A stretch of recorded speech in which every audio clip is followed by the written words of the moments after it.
Hey everybody, this is Alex Vidor. I'm part of the leadership team here at Franzy and excited to interview our very own Chief Product Officer and Chief Operating Officer, Chris Wright. Hey everyone, Chris Wright, as Alex said, Chief Product Officer and Chief Operating Officer and co-founder of Franzy. Really excited to talk to you today, man. Wonderful. So we've got a few sections here we're going to go through. The first one, let's start with background and origins. So for the listeners who don't know you yet, Chris, tell us a little bit about your background. Yeah, so early life, grew up, split time between Indiana and New York, started first 10 years of my life living in Indiana, then my dad had an opportunity to work at Pfizer in New York, and so we moved to New York. After moving to New York, spent the next 8 years there, had a family of five, so it was a chaotic household, but it was a lot of fun. And then went to college at University of South Carolina, which is what brought me down south. I could tell you that it was because of the business school or the merit-based scholarships, but honestly, it was 72 and sunny, and it was snowing in New York. And then from there, kind of majored in global supply chain operations management and finance. During college, had the opportunity to start kind of my first business. My father-in-law, who was my girlfriend's at the time father, so not really father-in-law yet, had worked and been a serial entrepreneur, kind of the poor dad to my rich dad, poor dad, if you've ever read the book. And he encouraged me to get into entrepreneurship, which was my first step, was starting this Amazon FBA business. It was we basically had products in China. We manufactured them there, put our logo on them, sold them on Amazon. I got to go to China and visit the workshop at 19 cool. years old, which was cool and a shocking experience. And then went into a very stable career of management consulting. Worked at Deloitte for the better part of 3 years. I really loved the people and the problem solving, and it was where I learned to get my feet to the fire and figure out how to make something work no matter what. As a business analyst, we were building things that may never get seen by the client and pivoting constantly and always trying to kind of work as many hours as we could to get the job done. Got to work in a bunch of different industries, from pharmaceuticals to worked with Kroger, which was kind of my first experience on the product side, and kind of all over the map. But really realized that I was not in love with the environment. Always knew that I wanted to be an entrepreneur of some kind. Didn't necessarily want to have a boss or someone over me at all times, unless we were building something really amazing together. And much to my wife's chagrin, left to start an on-demand cleaning company here in Charlotte. So think Uber of house cleaning. So similar to Alex, Uber of dry cleaning laundry, I started Uber of house cleaning called Whistle. I built that in 2019, ran that for a couple of years. During the middle of it, we hit COVID, so learned all the adversity of a startup, which was fun. We went from 40 or 50,000 a month in revenue to zero pretty much overnight. Actually, during that summer during COVID, I spent a lot of time at Alex's office because a lot of his employees were home and they were figuring out how they continue to scale out because they had to be vertically integrated. I was figuring out how to save my business. We pivoted into commercial cleaning and disinfection, ended up getting the business over $1 million in revenue, and then had an opportunity to sell the company. Ended up selling Whistle in 2021.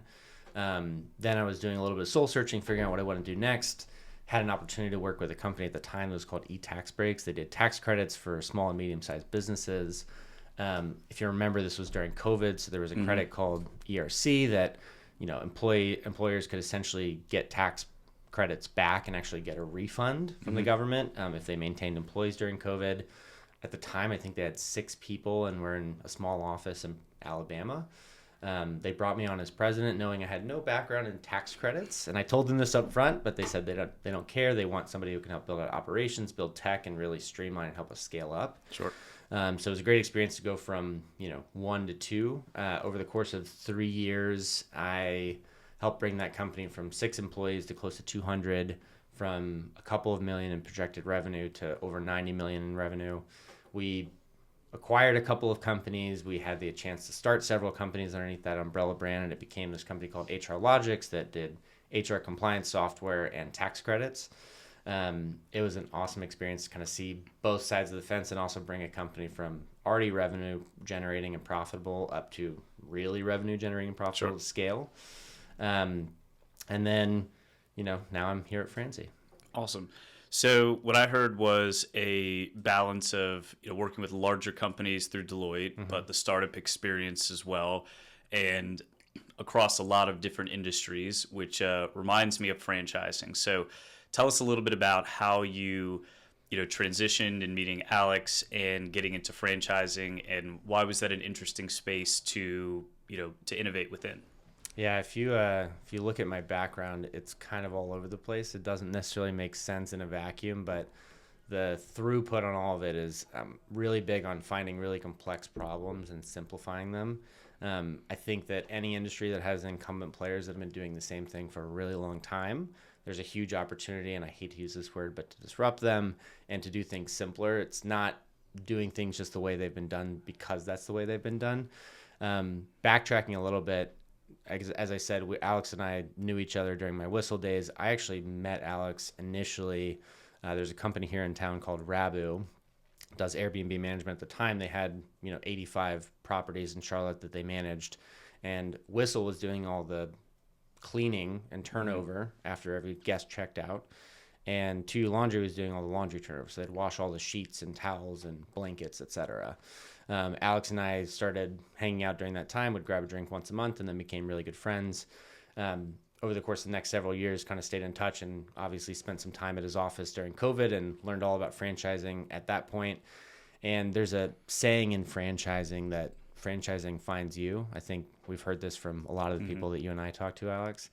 Franchising totally found me through a very, wider range of ways. So number one, through Alex and Laundry Lab. I have got a friend, Trey, who was in my wedding. He worked at Driven Brands and helped lead out the charge of franchising out Take 5 Oil Change. Ironically, one of the reasons I got into Whistle in the first place, there's a company called Made This. A guy by the name of Neil. He started this company, was on this podcast saying, how to disrupt local businesses with technology. I called him up. He now is actually a client of Franzy on the franchising side. Sure. And then in HR Logics, we worked with a bunch of franchisees and franchisors to provide HR compliance solutions and software. And so I think, to kind of wrap it all up, franchising is that great middle path between a job and a startup. Yeah. You've got the playbook and the support systems and the people there trying to make you successful, but it's not the same pressure of starting a business from scratch, figuring out branding, operations manuals, hiring, all the things you need to do that are honestly very challenging in a startup from starting from zero. So, so it made that all makes sense when it comes to timing, right? So how did you and Alex know that the timing was now to start to build this company? And we use a lot of really innovative technology, and I'm sure that's a component. But how did you know that now was the right time to start to build this out and provide better solutions to kind of the status quo and how franchising had been operating? Yeah, so Alex and I talked about the idea behind Franzy at a very infancy stage. There was no name, and we just knew there had to be a better way, because Laundry Lab, when they were getting off the ground, they realized that they had these leads from brokers who were taking 60 to 80% of that upfront capital that they need as operating capital. They're a startup, right? They're not going to see any capital for 18 months until the laundromat opens and starts generating royalties. So we talked about the idea then that there has to be a better way to democratize this information and create a better discovery process for both emerging brands to get noticed and to get leads, but also for franchisees or prospects to figure out what they want to do and what business they want to run. Alex and I were catching up in early 2024, really just a, hey, how you doing? What's new in your life? I had told him kind of my story about recently exiting out of HR Logics. He had told me his story with 2U and kind of where he was at. And we brought back up the idea that we had talked about in 2021, 2022. And I started digging in and doing lots of research. Realized that nobody had done what we were trying to do. Sure. There are these directories out there like Franchise Gator, Franchise 123 that offer a lot of the information from the FDDs, from the franchise disclosure documents, but they're really like lead funnels, and they re-syndicate the leads, and it's just not a great experience for anyone. And it's just handing off that person who put in their name and email to the brand or to brokers who are going to try to sell them on that brand. But there's no education support. Right. It's a bunch of raw data that is passed to the individual to interpret and really still go through the process alone. Yeah. And it's not just bringing the data together, but doing so in a sequential aided way that helps people move through the process, and also couple it with the education of the industry itself. Then you have discovery using the tools that we built.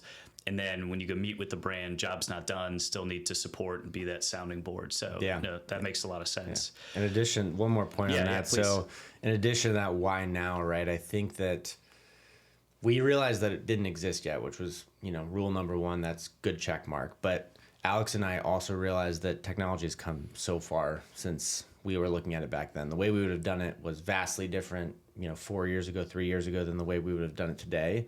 Additionally, Alex and I's experiences had kind of bred something that made it a good fit. My experience bringing product to life from 0 to 1 with data-driven background, with his experience in operations and in franchising and building out a franchise at that time. I don't know that we were ready whenever we first talked about it in 2022, and I don't know if the market was ready for it necessarily. So it was just kind of the perfect storm of AI making everything easier and, speeding up our results, but also our own personal experiences at that point were ready for a startup like this. Makes sense. So go from, building the relationship, initial ideation, some time passed, decided to leave what you both were doing and build the product and the company.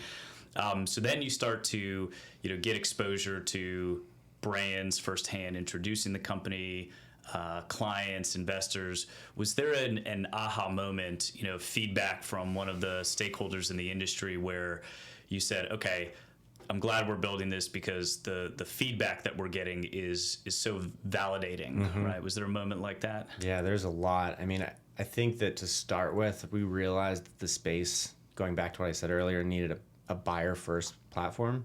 It needed something that was focusing on the person who's actually becoming an entrepreneur. All these other platforms tend to focus on the brand, right? And the brand is important in this, and we work closely with brands, but we needed something where the buyer is in the driver's seat because inevitably they're going to be the ones who are starting this business. One of the biggest aha moments early on was we started talking to franchisors and to franchisees. So we talked to, I think, 150 franchisees before we built anything. We talked to 100 brands. Every single conversation we had with a brand was like, oh my God, finally someone's building this. We've been talking about this for years. Some other companies tried to build this, but they didn't do it the right way.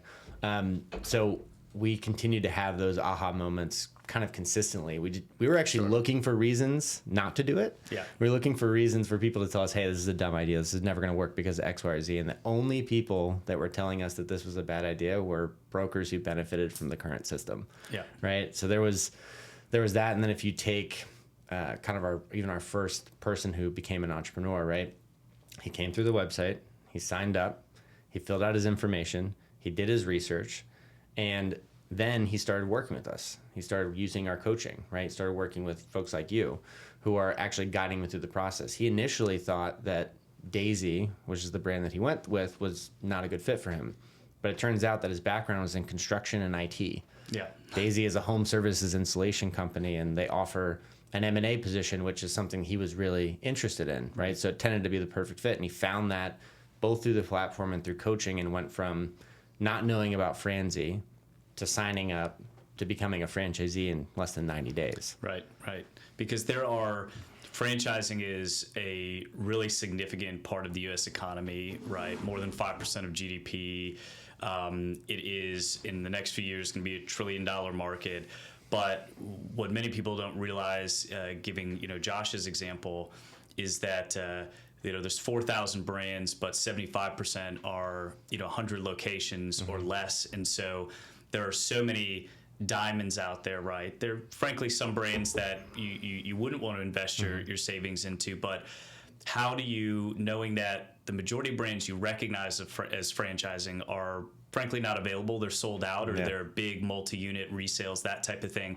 So for the average person, you really do need this technology guide and process and experience to find that right fit. And Josh, compared to the hundreds of others that we work with, they all have maybe some patterns and motivations, but their skill sets, their backgrounds, what they're looking to achieve are all different. And so we like to say that if there is a fit for you, we're going to help you find it. And at Franzy, we're not here to choose the franchise for you, rather provide a structure through which you can make your own decision, right? And so democratic, transparent, all of that. Yeah.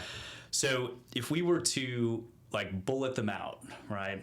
So from your perspective, what are the gaps in franchising that Franzy is fulfilling, right? What are those headlines? Yeah, so number one is noise, right? And most people don't even know this, right? But there's close to 4,000 brands out there. If you try to do a Google search on franchise brands, you'll get the top 100, right? Which are your McDonald's, your Burger Kings, your known brands. But to your point, most of those aren't available.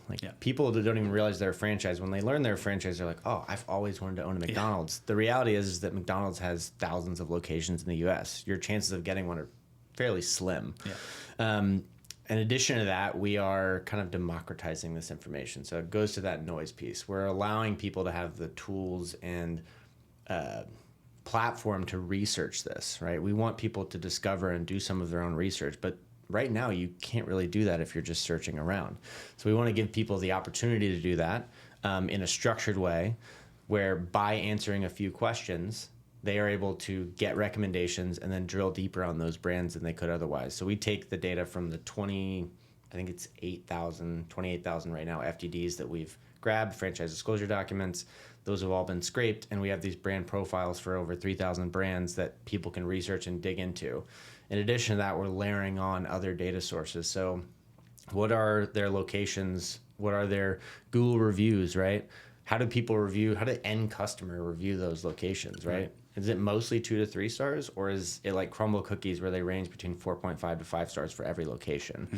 We're layering on census data to say, hey, here's the other businesses in that area that you might be competing with that may or may not be franchises. Do you actually want to put a senior care place in Florida, right? There's a lot of senior care in Florida.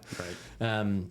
I'd say that the other gaps are kind of objectivity, right? So if you work with a broker, for instance, there's almost 0% chance that you actually get matched with the perfect brand for you.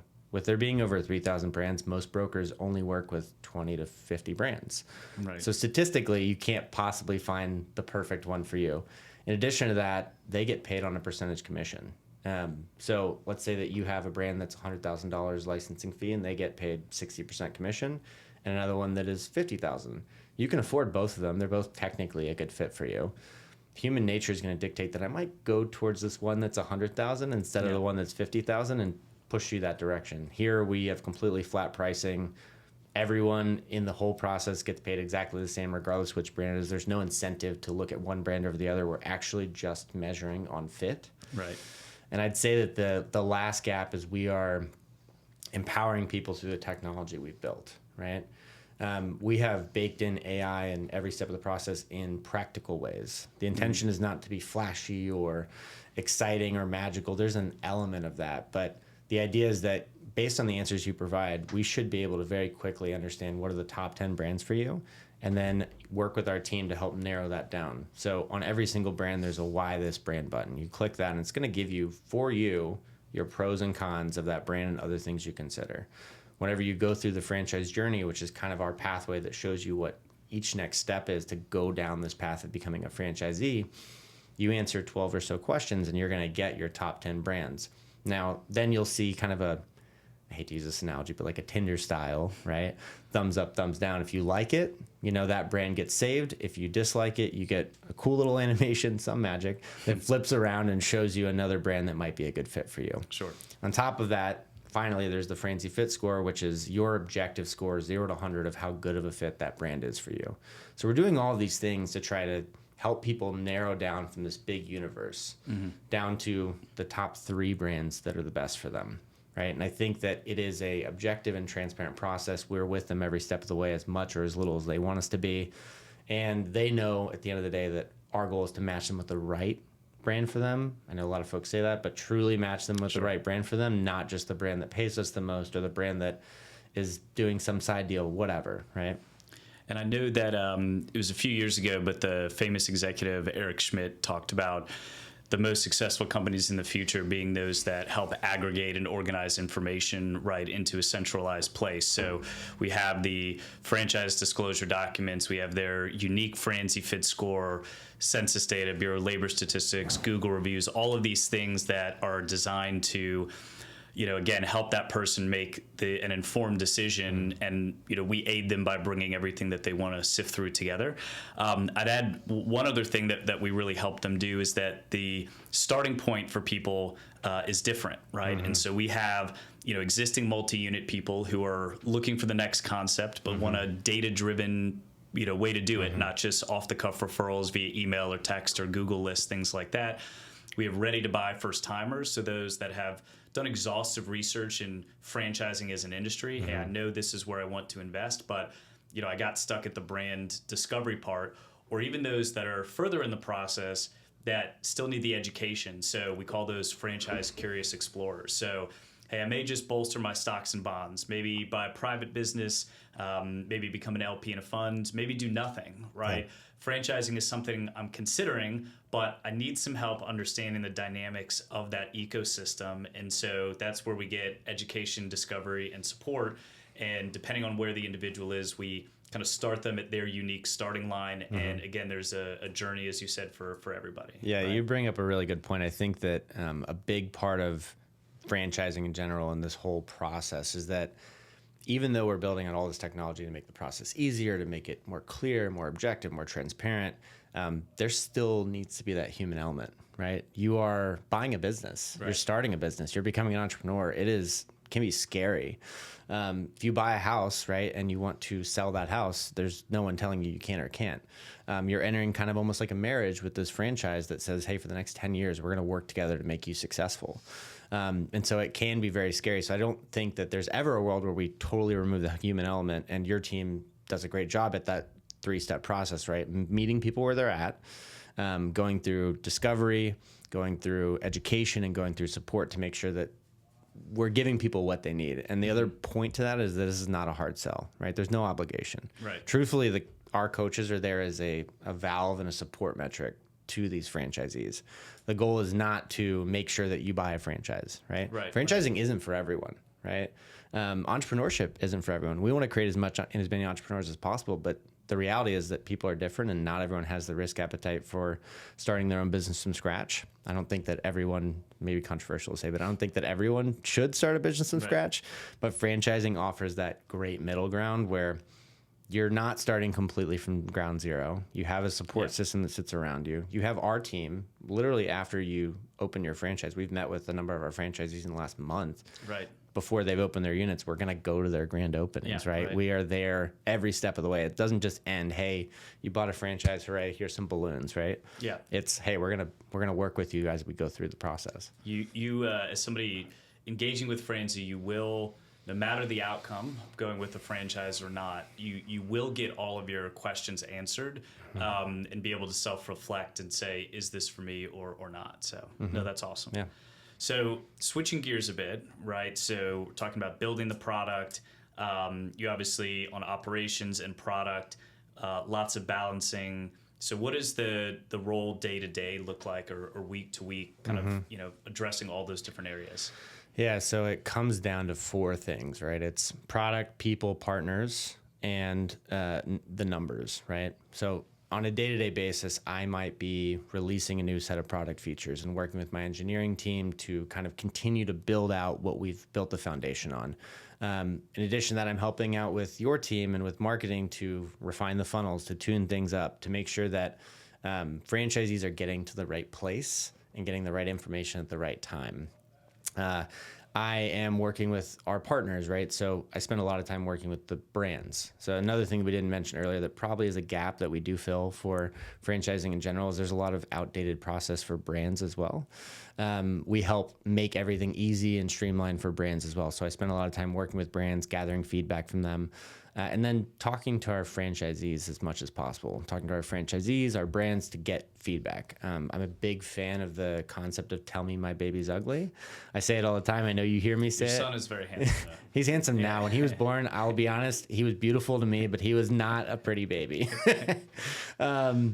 But yeah, so I spend a lot of time with, our partners to make sure that we are providing the right level of support, whether that's financing partners, whether that's accountants, lawyers, CPAs, anyone else that we can bring into the process that can add additional value to the franchisee who's coming through the system.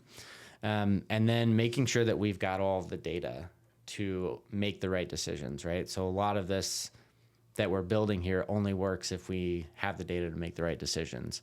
So my day-to-day job is like a little bit all over the place. Yeah. I'd say that my primary objective is to make sure that we have the simplest process and most streamlined process for our prospective franchisees to find the right brand for them, as well as for our brands to work with them in an effective way. Awesome. So with that, right, a lot of moving parts. We've continued to get that validation with every conversation as we verify new brands on the platform. We have so many people exploring to become a franchisee, right? And so as we scale the business, mature the product, improve the operations, listening, what would you say is the kind of the biggest operational challenge in scaling the business? Yeah, so I'd say that it's scaling quality, not just volume, right? So as we get more and more people coming to Franzy, at this point, we've got thousands of people signing up every month, right? How do we deliver the same level of quality and experience when it comes to the brands that get recommended, when they get access to our team, and meeting them where they're at? Because with greater volume comes greater diversity and motivations for why they're coming to Franzy, why they want to be a franchisee. And so as we scale up, it's really important that we don't lose track of the person that's in the middle, which is that franchisee, and making sure that we're meeting their needs. So some of the ways that we do this is we are constantly improving on that Franzy Fit score. So that, again, is an objective score for Alex for the franchisees that we have in our system. Each franchise brand has its own score that's personal to you. We're constantly fine-tuning and refining, and that model is learning every day. Every brand that you like, every page that you look at, every conversation that you have all feeds back in the model and updates that score on a pretty constant basis. Right. In addition to that, we're adding in tools like an exit calculator that we're working on right now. So we want to give people greater access to financing. Franchising benefits from really great financing partners in the space. And so we want to make that accessible. Often this doesn't become a conversation piece until close to the end of when they're ready to become a franchisee, but they've got to close and they've got to prove financing, and they realize this at the end of the tail. I'd say that something our team does a great job of is bringing this up earlier in the process to make sure that they know about financing. So we've got a tool built into our system that gives them an exit calculator to say, hey, if I was to buy 1 unit versus 5 units, what does that look like? And what are the financing partners that I can connect with to get funding to get this franchise off the ground? So I'd say that, at the core of everything is just making sure the quality maintains as high as it has been as we continue to scale out. Makes sense. And so kind of switching gears to, franchising as an industry and the some of the people that we work with. So, what would you say some misconceptions, what are some misconceptions people have before they visit Franzy? Yeah, I think a few misconceptions. One, that it's all fast food. I think people just assume that, McDonald's, Burger King, Tropical Smoothie, they assume that all franchising is all fast food. The reality is that with there being thousands of brands, there's everything from franchise brands that are just consulting focused, so business consulting. There are home services brands that handle anything in the home. There are golf simulator franchises. There's turf franchises. There's literally hundreds of different types of franchises out there. So that's one big misconception. Another one is that franchising is a passive business. I think it can get there. I think no matter what franchise that you start with, you can always build up to making it passive. But the reality is that you're building a business, right? Your first 6 to 12 months, almost regardless of what it is going to be pretty intensive. There are some brands that break that mold, but I think it's a prevalent theme in franchising that, this concept of semi-passive or passive, where you're going to spend 5 hours a week on it, is often a fallacy.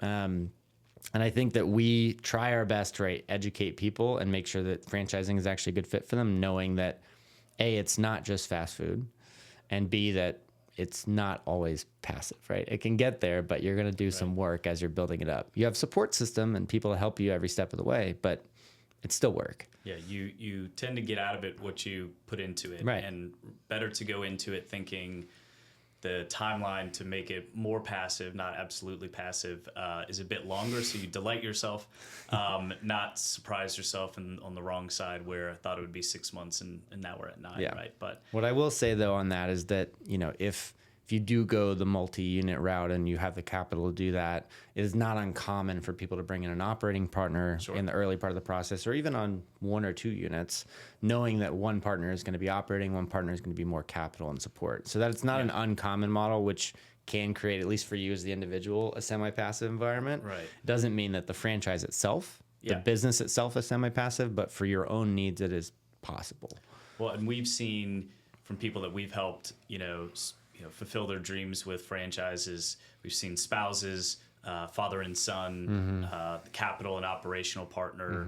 And so, we encourage people to, go through the process, see if there is a right fit. And then, as they do see something exciting, then that can be a catalyst to go and have those conversations in their personal network to see, hey, can I fulfill to make this happen? And also self-reflect on, if you have a full-time job and you're going to night school, right, which I did when I went back to school, it's like, but I calculated how many hours that I could commit to it each day, each week, and making sure that you do have up front the hours needed to be successful. Because if you really put in the work, then we've seen so many people just have delightful, successful, wealthy careers afterwards. Yeah, 100%. So with your AI background, this is gonna be a fun one.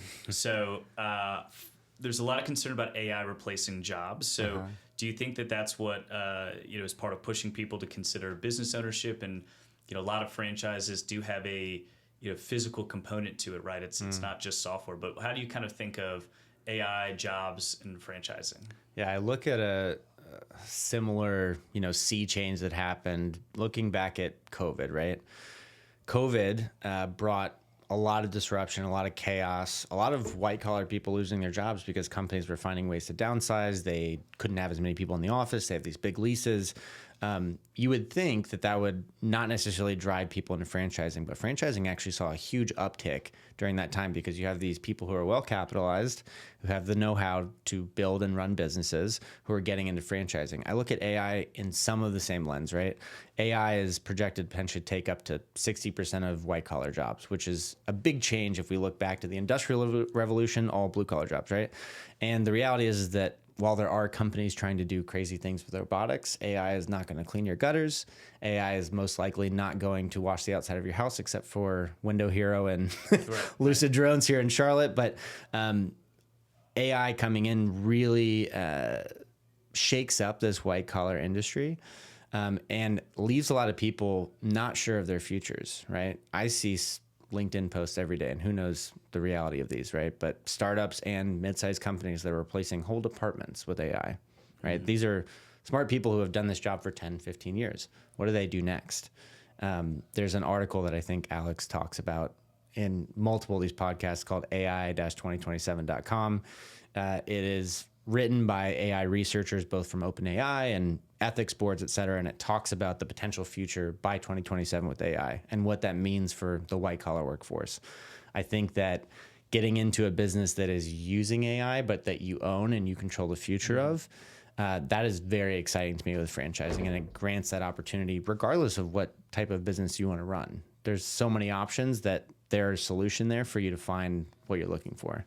Right, because AI can positively augment. So it could be a turf company that just helps you reduce waste by having, better measured cuts of the turf. So that goes to profitability of the business, doesn't replace the installer, right? You have some of the restaurant brands using AI to help improve, menu items, right? So have better menu items, get more people in the door. You mentioned the Window Hero and Lucid Drone. So having the drones clean the outside, still have to have the operator there, but it makes them more efficient. And so you're getting through jobs 200% faster. Yeah. So, right, there are many jobs that have a physical component that person is not being replaced. It's just actually their livelihood is being improved and efficiency improved, all of that. So careful to see how it's being used, not just, carte blanche think that it's bad, right? But yeah, and I think to your point, it's there is this scary doom and gloom, potential downfall side to it of how it impacts our daily lives. But especially in franchising, the smart brands are installing AI wherever they can to make their franchisees more successful. Right? You just mentioned a couple of examples, but the reality is that AI is a tool for us to use. It does not necessarily replace us 100% of the time, but companies are replacing humans with AI. And if you can have a chance to own your future and have a company that is utilizing AI within your own company, I think that's the smart move. Even multi-unit operators are using AI to improve their little micro, portfolios so that their teams that run those multi-units can do better and do more. Right. No, that makes complete sense. So switching a little bit on kind of the trends here, but thinking of multi-unit owners, how do they approach growth and risk differently than someone buying their first location? Yeah, so they're thinking playbooks, portfolios, and leaders, right? So they're thinking about building the Chris Wright Co. So that we've got a team that runs HR across all of these. We've got a team that runs operations across all of these, but they're thinking bigger, right? They're trying to build an empire or something that is larger for themselves. It's not to say that single units can't be life-changing, but I think that both from the perspective of territory lockdown so that you don't have a neighbor who's got the same franchise as you doing the same thing 2 miles down the road, but also from the scale that you can get and the potential exit that you can get out of it, if exit is on your roadmap. I think that they are thinking of this from how do I spread out my leadership and my operations across a number of units, as opposed to how do I make sure that I can manage this one unit and do really well. And for what it's worth, I think that there's a huge market for resales when it comes to multi-units, right? Especially after you get over 3 to 10, right? There are private equity and search funds and entrepreneurship, their acquisition folks that are looking to buy these, right? So I think in general, right, they're not thinking of it as, hey, I have to make this one unit really successful. They're saying, hey, I've got a portfolio of companies, almost like a portfolio of stocks. Some might be up some days, some might be down. But the reality is I'm managing them all from a central location, and they have a greater chance of being successful as a whole. I agree with that. And I'd add one other thing, which is I think the multi-unit people tend to work backwards from the net take-home pay that they're looking to achieve, right? And so if you have one location that is doing 800,000 in gross and the net is 200, but they have in their mind, I want $1 million. Well, they look at it as, well, it's not possible to get one unit in this fixed territory at that same percentage net. To grow the gross to that extreme, that's not reasonable. You get diminishing returns. The best way to do that is run really efficient, maximize your margin with each individual location, but have multiple locations. And so for them, it's not to oversimplify, but a math problem of, hey, if I have this many locations and they can all operate within this, which is reasonable. We've seen it, through other locations across the country. That's my equation to get to my take-home pay. So we see them work backwards some with those conversations. Yeah, I think to that point as well, right? You talk about them looking at this as a math problem. Multi-unit folks tend to be a lot more data and research driven, right? Which Franzy lends itself to. It gives you the tools and the data that you need to make those decisions. It is not as much of an emotional decision. There is that element that they want something that they can believe in, and there's a culture fit. That's always going to be the case. But they're looking at it on, what does this overall math problem look like? How do I do the research to figure out what my return on investment is? How do I figure out what my potential exit is? How do I figure out what my cash flow can be for myself and my family, right? They're looking at it as a much more analytical process and data-driven process, as opposed to I've always loved, McDonald's, or I've always loved home services brands, whatever brand it is, and I want to be an owner. I want to be a Jimmy John's owner, right? So looking at the math problem. Okay, so last section, right, a bit more rapid fire. So what's something you wish every first-time franchise buyer understood before starting? Not to chase logos, to chase fit.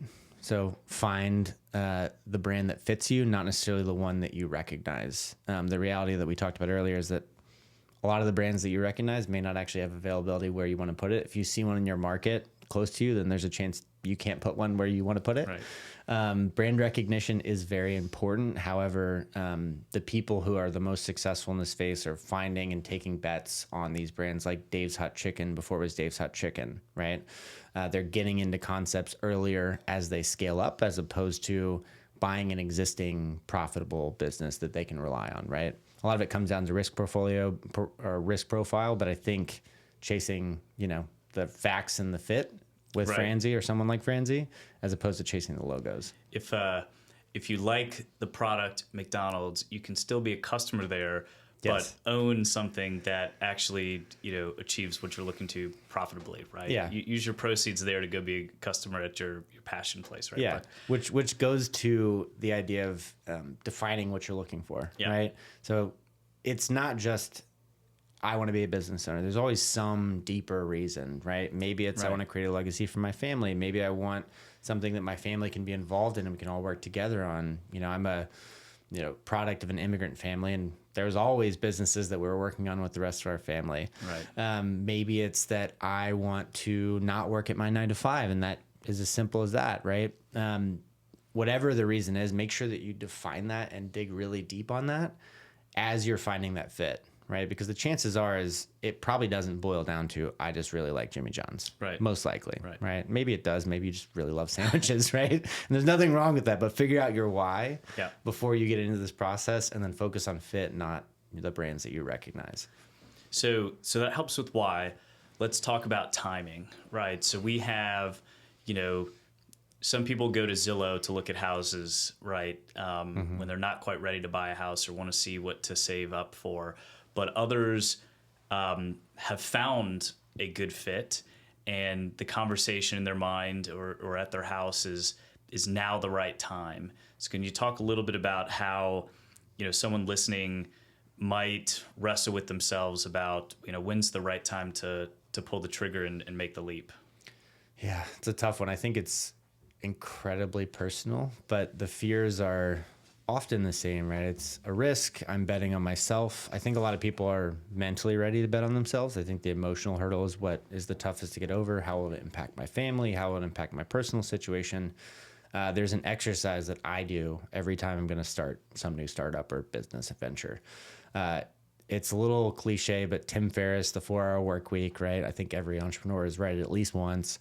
There's an exercise in there called the fear setting exercise. What you do is you say whatever your thing is that you want to do, and then you start drilling down on those fears. If this were to happen, what's the worst case scenario, and how would I mitigate that? If this were to happen, what's the worst case scenario? And so you just keep going down that rabbit hole, and often Right. the point of the exercise, what you find is that the end result is there's always options, right? If something goes haywire. I think it's as much getting over the fear of the unknown as it is, trying to chase your dreams and do what you want. Because it takes courage to be an entrepreneur. And I think Right. people have that, but they just have to overcome their hurdles of the fear. I think as regarding timing specifically, I think a lot of people are ready right now. I think they just have to get over the emotional hurdle, because I think entrepreneurship is one of the best pathways to not only improving our own personal lives, but our communities and improving this country in general. I think that it creates the most wealth, the most resources for our community, the most jobs, et cetera, to make sure that this country continues to grow. So I believe heavily in entrepreneurship, but also very heavily in franchising, because it is a de-risked way to be your own business owner, because you have the playbooks, you have the franchisees who have done this before you and are currently successful that you Right. can talk to at any time. You have the brands who are there and they want you to be successful, right? They need you to be successful, so they'll do what they can to make sure that you are. And then you have the playbook and all of the things figured out that you would have otherwise had to do on your own. Perfect. All right, last question, and putting you on the spot, I know it's tough, but if you were going to buy one franchise right now, what would it be and why? This is This is not a paid ad. This is not a paid ad. This is really tough. I'm going to cheat a little bit. Yeah. There's like 3 that I really love. You can name 2 if you really need to. Okay, I'll name 2. In general, one of the things that I look for is something that I can essentially do in a way that doesn't take me away from Franzy. Because truthfully, right now, I'm heads down on Franzy and I want to be heavily focused. One of the concepts that really excites me. It's a super boring business, but it is really exciting. It's called 1-800-Striper. Oh yeah. They paint the lines in parking garages and parking lots. It takes one operator. It is one piece of equipment, and some of the numbers that they're throwing off from a revenue perspective on their franchise units is absolutely insane compared to the cost that it is to set it up. Another one that I really like, especially within the realms of Franzy, is another 9.